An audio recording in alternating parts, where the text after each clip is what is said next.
Welcome to the debate. Today, we're digging into a pretty sharp critique from financial analyst Tone Vays. He recently flipped his political view, describing a recent administration as, and I quote, a complete and utter disaster. Now, this wasn't just about bad policy. He pointed to deep economic impulsiveness and, well, geopolitical dysfunction. Right, and that core idea of instability brings us right to our central question for today's debate. Is the main driver of U.S. geopolitical and economic instability really the short-term sort of erratic policy decisions from individual leaders? Or is it something deeper, an entrenched systemic failure within bipartisan institutions to just maintain any kind of long-term strategic coherence? And I'll be arguing that it is primarily that leadership impulsiveness, those sharp, unpredictable shifts coming right from the top. That's what I see as the key destabilizer. And I'm taking the opposing stance here. While yes, that visible chaos is certainly damaging, I believe the deeper, more persistent problem is really systemic strategic failure. It's the institutional inability to create and stick to a consistent, long-term global plan. So my position is that the biggest threat to stability is that sheer unpredictability coming from the highest levels. It directly corrodes global confidence. And Vays' analysis, I think, makes this point very, very clearly. When confidence just collapses, it's often because there's an acute lack of trust. And that's exactly what erratic executive behavior breeds. The clearest evidence Vays brought up was the immediate market reaction he personally observed. He linked a significant market downturn directly to a leader's social media post, the one threatening that huge 100% tariff on China's rare earth minerals. He framed this economic impulsiveness, this jarring inconsistency, as fundamentally irrational. He even compared it quite vividly to a bipolar schizophrenic. The damage is right there. It's immediate. It's visible. You can feel it. Okay, I see that point about visibility, but I come at it from a different angle. That high visibility, unpredictability, well, yeah, it definitely causes market swings. I see it more as a very loud symptom of a deeper institutional problem. My core position is that the U.S. structurally just lacks the long-term strategic coherence it needs to compete effectively anymore. Vays pointed out pretty consistently that the U.S. seems trapped in this structural flaw. The country just cycles between policy extremes every, 4 to 8 years. It kicks off these cycles he actually called self-destructive swings. You get a new leader in office, and often the main goal seems to be just destroying whatever the previous administration built, not pursuing consistent national goals. Right. And this systemic policy revenge cycle, where laws get defunded, alliances get tossed aside just for ideological points, that guarantees instability. Especially when you compare it to places like China or Russia, which seem to maintain a much longer generational strategic view. The instability, I argue, is kind of built right into the American institutional design. But the market reacts to the immediate threat, doesn't it? Not the chronic design flaw. Facey's point about that tariff threat wasn't about some slow, long-term decay.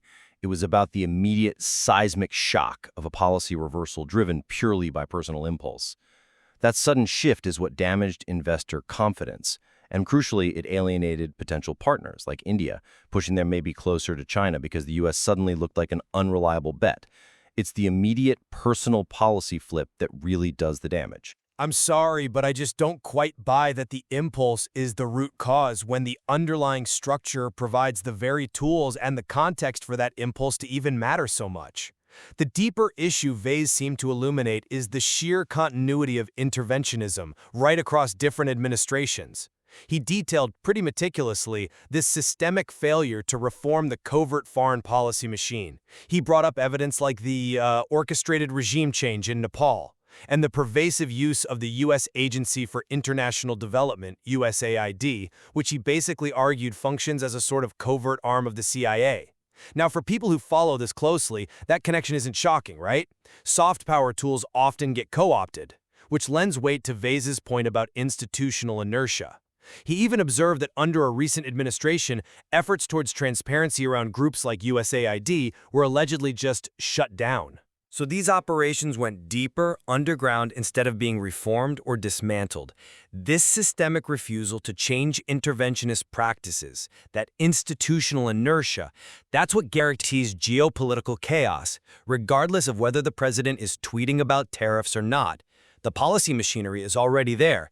The leader just decides when to pull the lever. Okay, let's focus first on the economic side, though, because, well, that's where the harm is maybe most measurable.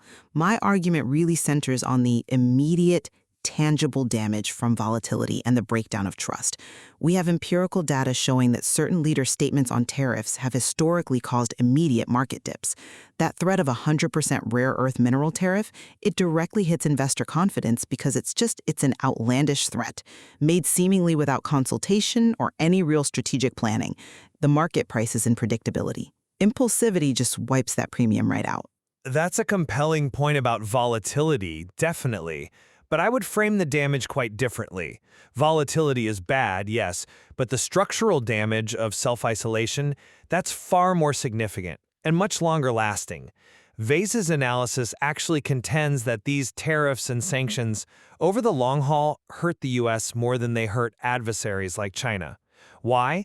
Because China has successfully built up this robust network of alternative global trade partners. It's a direct countermeasure to U.S. policy inconsistency. It's the systemic failure to maintain reliable, lasting alliances that stops partners from really depending on the U.S. long term. Let me ask you this.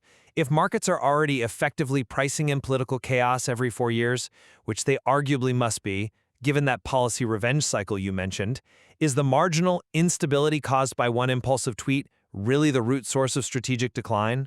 Or is it maybe just noise that masks the steady, structural decay underneath? I'd say the marginal instability is what drives strategic alignment decisions by allies. If a partner, say India again, sees that U.S. leadership can just reverse core economic policy on a whim, maybe driven by personal grievance rather than a strategic review, they have to hedge their bets. The erratic nature of the individual forces force that realignment. Which, brings us to the rare earths claim itself. I interpret that threat as just pure, unadulterated political arrogance. And that's a function of the individual leader, not the bureaucracy. Van Dies was scathing about it, wasn't he? Calling the claim that China is somehow threatening the world with its own resources pure garbage. He correctly pointed out the U.S. has no legitimate right to dictate another nation's sovereign mineral exports. The economic harm here stems directly from a leader's impulse to make an outlandish, frankly baseless claim, completely divorced from reality. While I agree it was undeniably arrogant, I see that statement as just revealing the institutional entitlement that's kind of baked into our foreign policy structure. That attitude, it's part of a bipartisan, entrenched assumption that the U.S. should dictate global resource control and security arrangements. This isn't just one individual's impulse, I don't think. It reflects a deeper, sustained geopolitical overreach that has defined American policy for decades. It's the institutional belief that the U.S. must maintain global hegemony, really by any means necessary.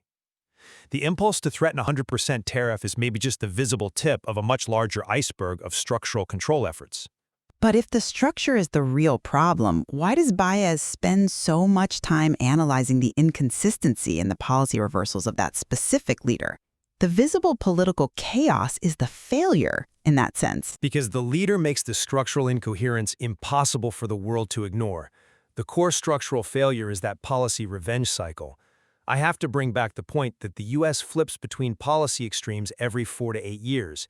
It completely undermines any attempt at long-term strategy, unlike nations with what Vays called long-term leadership. Think about what this means institutionally. A new administration rolls in and systematically defunds or dismantles the institutional memory, the funding streams of the previous policy. Whether that's climate deals, trade frameworks, or, winding down global commitments. This basic inability to maintain policy continuity prevents the U.S. from committing credibly to long-term treaties or big infrastructure projects. It just leads to strategic drift. The system feels designed for short-term political wins, not long-term stability. The leader's impulsivity is just the destructive switch on a machine that's already poorly calibrated. I'm still not fully convinced by that line of reasoning, because Vays actually challenged that neat distinction himself. He noted that the impulse to intervene is actually bipartisan and continuous. He specifically said both major administrations perpetuate this cycle of interventionism. And this is where his critique of U.S. aid becomes so important again. The institution itself, the established bureaucracy, seems to continue its covert work regardless of who's actually sitting in the Oval Office. The structure resisted reform, he argued, and just went deeper underground. So the debate isn't really whether intervention happens, it clearly does, but which force is driving the chaos more? Is it the visible, immediate impulsivity of the leader causing policy shock? Or is it the invisible institutional inertia that makes intervention this permanent, corrosive fixture? If the structure is already set up for failure, maybe the leader is just hitting the accelerator on an inevitable crash. But the institutional inertia is the structure that gives an erratic leader the tools to intervene covertly, even while they might publicly claim they're withdrawing. Let's elaborate on that USAID example again. The very institution of soft power instruments being co-opted for geopolitical intelligence and regime change, that is the structural failure. This co-option, which Vays highlights when talking about operations like the one in Nepal, it's a sustained institutional foreign policy method, and it ensures antagonism and instability for decades to come. If the system actually had long-term strategic guardrails, maybe a more nonpartisan security establishment, like what Vays seems to observe in rival nations, then these impulsive threats might be muted, or perhaps ignored by allies because they'd still trust the institutions. Instead, the threats cause global realignment precisely because the system itself is perceived as volatile and just incapable of long-term commitment. The chaos caused by a leader's impulsivity is what guarantees the world takes notice, though, and responds immediately. If a leader threatens to pull out of a critical alliance, that immediately forces every single other member to question the viability of the entire structure. Systemic decay is like a slow leak. Leadership impulsivity feels more like a sudden catastrophic breach in the dam. But think about what caused the shift in Vays' own perspective. It wasn't just one sudden tweet, was it? It was observing that the foundational failure, this inconsistency, it persisted even when faced with someone he initially saw as an external disruptor. He seemed to realize that the American establishment, really, regardless of who's at the helm, just cannot escape its cycle of what he called insanity and incompetence. Okay, and this brings us to a really crucial point where we might converge. Vays relies quite heavily on the work of independent analysts to build his conclusions. That's absolutely right, and it's a powerful comment on the failure of establishment thinking, isn't it? Vays consistently praises independent voices, people like Brian Berletic of the New Atlas or the Duran. Why? Precisely because they offer a consistent, long-view analysis of these global patterns, the kind of analysis that establishment media and, frankly, think tanks consistently seem to miss. Right. Their emergence as such critical voices suggests that the establishment narratives, it doesn't matter which administration is in power, are pretty reliably unreliable. They seem either unable or maybe unwilling to capture these underlying structural failures and those policy revenge cycles you talked about. The independents are seeing the long arc of decline, not just the latest market dip.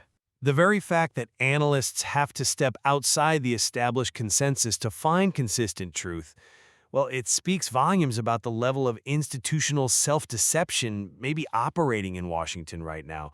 So whether the main problem is the impulsive agent or the brittle structure, the consensus narrative seems to be missing the big picture entirely. Indeed. These independent analysts are consistently observing global patterns that reveal the depth of U.S. insanity and incompetence, likely caused by both factors interacting. So, to wrap up my side, the core issue as I see it is that the instability we witness in global markets and foreign policy stems most acutely from that lack of consistency, the impulsive behavior of individual leaders, the threat of a 100% tariff, or a sudden reversal on an alliance. That causes acute policy whiplash, and that is the immediate mechanism driving isolation and economic damage. The leader acts as the acute source of the problem, forcing immediate global triage. And I'll reiterate my position. While yes, erratic behavior is extremely detrimental, the continuous long-term geopolitical decline that Vays describes is primarily caused by that structural flaw, the short leadership cycles, the pervasive bipartisan continuation of covert foreign policy intervention. The impulse certainly highlights the failure, but the structural design, I believe, guarantees that failure will be comprehensive over time. These analysis, I think we can agree, ultimately serves as a really powerful cautionary tale, regardless of how we distinguish the primary cause. Absolutely. His critique really highlights how internal inconsistency, whether it shows up as impulsive chaos or as entrenched structural incoherence, isolates the U.S. from emerging alliances, from new trade frameworks, and that inevitably leads to a loss of global influence. The debate over whether the agent or the structure is the main driver of dysfunction, well, that remains a powerful consideration for our listeners as they examine the material themselves.